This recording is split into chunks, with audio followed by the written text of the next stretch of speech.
Good morning. We are extremely pleased that you are here.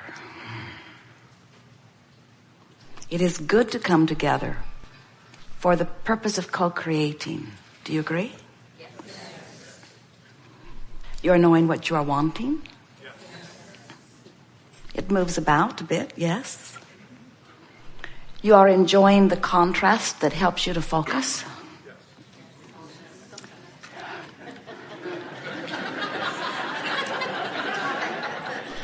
We always ask, because while variety is often something that you embrace, in other words, choices feel good, don't they? When you are choosing food or clothing or automobiles or places to live, we know you appreciate the variety. But when it comes to the idea of the contrasting universe, often our physical friends aren't so keen on the idea of so much variety. In fact, many people look into the population or into the environment of planet Earth, and they see unwanted things, and then they strike a pose against them, as if to say, if I or we in our cluster can push hard enough against this thing that we do not choose, we can eliminate it from the contrast, and then it won't be there in anybody's way. But in this universe that is based upon vibrational attraction, there's no such thing as saying no to anything. Because when you isolate, cleverly, deliberately, or even sloppily, that unwanted thing, and you strike your pose against it, shouting no at it, you are actually including it in your vibration, because you do not choose with the word yes or no, you choose with attention to a subject. So your attention to it causes you to include it in your vibration. And once you've included it in your vibration, you have the potential of manifesting it. You choose by your attention to something, but the longer you choose it, which means the more attention to it you give to it, then the more you practice the vibrational frequency of it, and the easier that choice is for you to make. In other words, the more you think about it, the more likely you are to speak about it. And the more you think and speak about it, the more likely you are to act upon it. And the more you are thinking and speaking and acting around it, then the more you practice a vibrational pattern of it, which makes certain by the powerful law of attraction that you're seeing plenty of it. So it seems odd to people that the more they identify the things they do not want, the more of those things they do not want become present in their experience. It's just like tuning your radio dial to an unwanted broadcasting station and then complaining because they keep playing sound into your house. And a wise friend who understands radio frequencies would say to you, change your dial, and you won't hear them. But humans stubbornly say, I shouldn't have to change my dial. The station should be eliminated. Their ability to broadcast should cease to be. Because, and the motive behind that sort of irrational, by our point of view, thinking, the thinking behind that is, I'm a sloppy thinker, and I don't have the ability to isolate from this variety the things that I prefer. So I think I'll go about it the hard way. I think I will set out with so many others to eliminate unwanted things from the planet. And we are here to suggest softly that you might find it easier, rather than needing to eliminate from the personality of the people you work with, or eliminate from the behavior patterns of your children, or rather than trying to eliminate from the belief systems and even intentions of others with whom you share this planet, it might be easier for you to figure out how to fiddle with your own dial. It might be easier for you to figure out that what you think about causes you to offer a vibration, and that vibration equals your point of attraction. And here are the most important words that you will hear from us today. You can train your frequency to a vibration that pleases you. You can tune yourself to wanted things. You can tune yourself to who you really are. But first you've got to understand how the frequencies work in this time-space reality. So rather than trying to get you to think a thought differently than the thought that you've been thinking, we want to appeal to your logic by saying to you, this vortex of creation, which we asked you earlier, do you believe in the reality of this vibrational reality? And most of you can feel the reality of this vibrational reality. And then we say to you, you can't see what's in there, you can't hear what's in there, you can't smell what's in there. Your physical senses aren't going to help you to discern this vibrational reality, not at first and not from your outside viewpoint. But if you will accept that this vibrational reality is a vibrational place that you can feel, and you will try to find it through emotions rather than through thoughts. In other words, rather than thinking with your logic, feel with us for a little bit. Something happened in Esther's experience not too long ago that took her outside the vortex. Now, we acknowledge that she allowed it, but it took her outside the vortex. And when you're used to hanging around in there, a little excursion outside the vortex is not pleasant. Esther's friend Karen said, I have a 24-hour out of the vortex bug. Esther liked that. In other words, meaning there's something that I'm working on that makes it easier to be out than in. So we said to Esther, focus with us on some words. Let's go through the alphabet. Let's start with the letter A and just try to find what you think is an inside the vortex word that starts with A. And right away, Esther thought of some. She said appreciation. Now, she wasn't feeling it. It was just a mental exercise.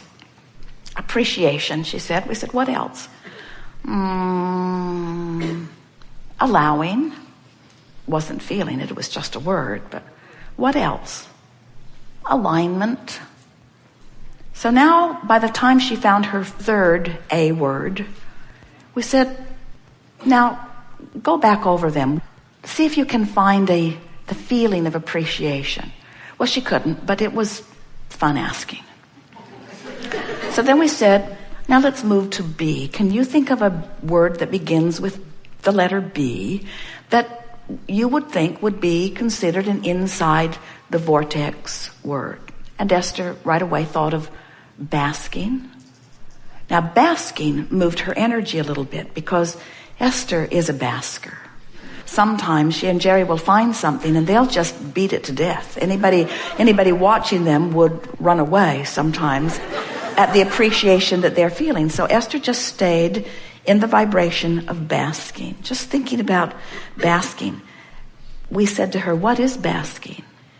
And she said, no, I don't know, what is it? And we said, basking is looking around your immediate vicinity for something to feel good about.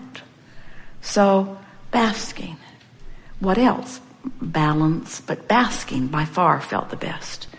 Then we moved to the C's. What is a C word? Clarity. Oh, Esther loves that feeling of clarity. In opposition to confusion, the feeling of clarity moved her still further. Then she went into D, delicious, she thought. E, she thought of energy. Ease. Oh, the ease word. The ease word hit her right in the right spot. Ease, she thought. Ease. She felt palpable relief in the idea of ease. Ease. Ease. And then she went to F, flow. Ease and flow. Ease and flow. She just hung around there in ease and flow. Then she went on to G for goodness, and H for happy, and I for inspired, and J for Jerry. In other words, just reaching for no reason other than to focus and feel and focus and feel and focus and feel and focus and feel. We are just saying anything that you can do. The reason that we are encouraging it in the way that we are is because You have no choice. When you're all wadded up in the details of your life experience, and the details of your life experience are outside the vortex, so you keep asking for more and not going, and asking for more and not going, and asking for more and not going, and asking for more and not going. The next logical step for someone like you who wants with everything that you are to feel good is a croaking experience. We can feel you somewhat resistant even to the silly game that we're offering here, because you are so accustomed to thinking. But you know, when you've trained your mind into thinking yourself into a corner, into a corner, into a corner, into a corner, into a corner, into a corner, sometimes it's better to stop thinking. We teach our friends meditation because it's easier to teach you to have no thought at all than to have pure positive thought when you've already got yourself ratcheted up in a very negative way on things, you see. So we so enjoy the power of your mind. But we want to say to you, you have to find a way of relaxing that powerful focus. And when you do, you will move into the vortex so quickly, you have not even begun to taste the sweetness of the alignment that is waiting for you. Imagine a cork bobbing on the surface of the water, and see that perspective, that position on the water as pure positive energy, connection to source and to all that is good. Now hold that cork under the water. That's what negative emotion is. But in the moment that you let go of it, it bobs right back to the surface again. So what we're saying to you, in the releasing of the thought that you've trained yourself into, you'll bob back to the surface. The vortex will take you in. You can do it a little every single day. But the thing that we want you to understand is that through all of this sorting and sifting, you have done all the asking. You've made all of the decisions one at a time, and they're all in your vortex and they're all queued up. You've done the work. Now your work is to play on the beach. Now your work is to release resistance. Now your work is to appreciate and bask and find clarity and look for delicious ease and flow. In other words, your work is to look for feelings that feel good. Your work is non-work. Your work is release and relief and release and relief and release and relief. And it is our promise to you that you will find all of those answers. They are all queued up for you. You just got to get in the vortex. That's what this whole conversation is about.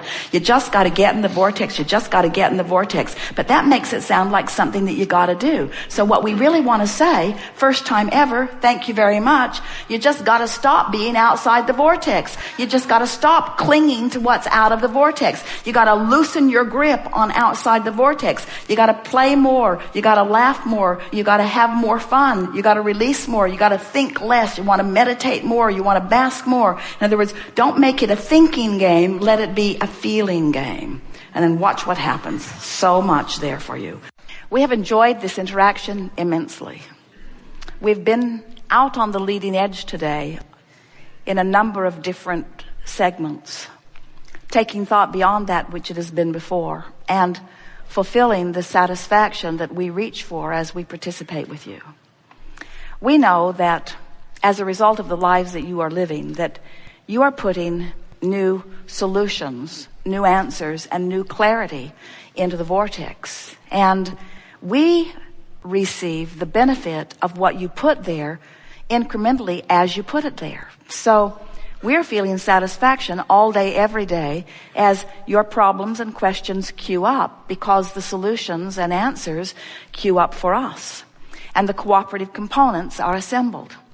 But when we come together in an atmosphere like this, where you come with still some of your problem activated, and we are able to shine the spotlight on the solution that you've put there, we then have an even more exhilarating experience of getting to feel you come into alignment with what you put there. And that happened all day long here today. We felt you again and again, not 100% in 100% of cases, but the majority of what was going on in this room took you again and again into the vortex. And it is our promise to you that the vibrational vicinity between who you really are and who you're being in this moment that you are calling present tense, that we are saying is old news, that gap closed dramatically as a result of your participation here with us in these hours that we've been together.